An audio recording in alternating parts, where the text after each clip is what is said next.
14 सितंबर 1949 को शाम को 6 बजे एक फैसला हुआ था। एक अजीब सी अफवाह लोगों ने उड़ा रखी है। कहते हैं कि 14 सितंबर को मतदान हुआ कि भारत की राजभाषा कौन सी होनी चाहिए, हिंदी या अंग्रेजी। वोटिंग हुई, आधे वोट हिंदी के पक्ष में उठे, आधे अंग्रेजी के पक्ष में उठे, एकदम बराबर हो गया। कई लोग संख्या बोलते हैं 77-77 हो गया।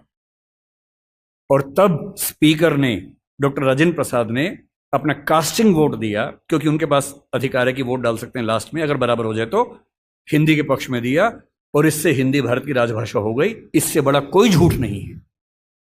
ऐसा कुछ नहीं हुआ था संविधान सभा में, सफेद झूठ है। 12 सितंबर को शाम 4 बजे इस मुद्दे पर बहस शुरू हुई।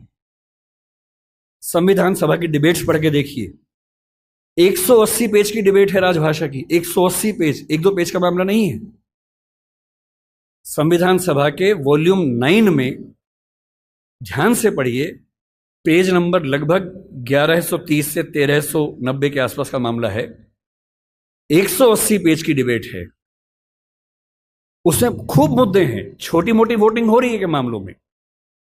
संविधान सभा का बेसिक उसूल था कि अंतिम रूप से वोटिंग नहीं करेंगे, सहमति से काम करेंगे। वोटिंग बीच बीच में होती रही।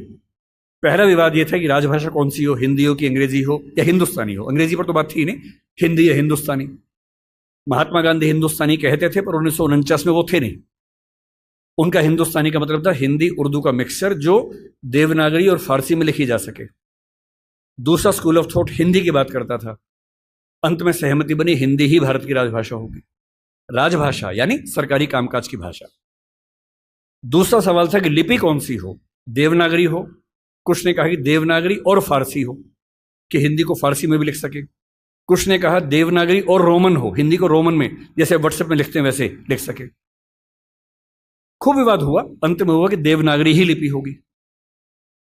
तीसरा विवाद यह हुआ कि जो अंक हैं हिंदी वाले, जो 1 से 0 से 9 तक के अंक हैं, वो हम अंग्रेजी के ढांचे में लिखेंगे या हिंदी के ढांचे में लिखेंगे। इस पर मतभेद था सबसे ज्यादा। इस पर वोटिंग में बराबरी हुई थी। और अंत में वोटिंग से नहीं, संविधान सभा के बाहर की बातचीत में समझौता हुआ। मुंशी साहब थे, के एम मुंशी थे, आयंगर साहब थे, उनकी बातचीत में समझौता हुआ कि ठीक है, अंतर्राष्ट्रीय अंक मान लेंगे। और उसके बाद गहमा गहमी के बाद 2 घंटे की रिसेस के बाद 14 सितंबर शाम 6 बजे आखिरी सेशन इस मामले पर हुआ, 2.5 दिन की बहस के बाद। और तब ध्वनि मत से, बिना किसी वोटिंग के प्रस्ताव पारित हुआ कि हिंदी भारत की राजभाषा होगी, देवनागरी उसकी लिपि होगी और अंकों का अंतर्राष्ट्रीय स्वरूप उसका स्वरूप होगा। इस झूठ को मन से निकाल दीजिए। ये झूठ मैंने भी 1000 बार सुना था अपने अध्ययन के दौरान। हमारे अध्यापकों को भी ऐसा लगता था, मुझे भी ऐसा लगता रहा कई साल तक। संविधान सभा की डिबेट्स पढ़ी तब समझ में आया कि ये भ्रांति है, ऐसा कुछ नहीं हुआ था।